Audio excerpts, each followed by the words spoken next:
પણ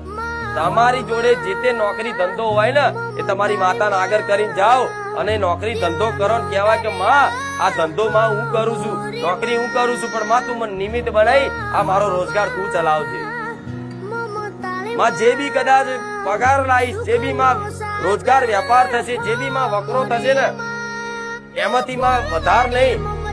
પણ 100 રૂપિયા તે તારા નામના કાઢીશ દર મહિને. તમારી યથાશક્તિ પ્રમાણે, તમારા પગાર પ્રમાણે 100 રૂપિયા માં કાઢીશ તારા નામના.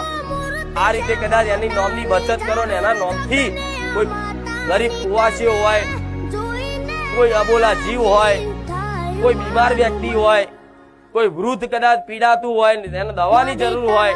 એને કદાચ દવામાં 500 રૂપિયા કદાચ કોઈ એવા ગરીબ પાછળ વાપરી નાખો ને તમારી માં પ્રસન્ન થઈ જાય. જે હજારો કદાચ વર્ષો સુધી તપસ્યા કરો ને એનું ફળ એક જ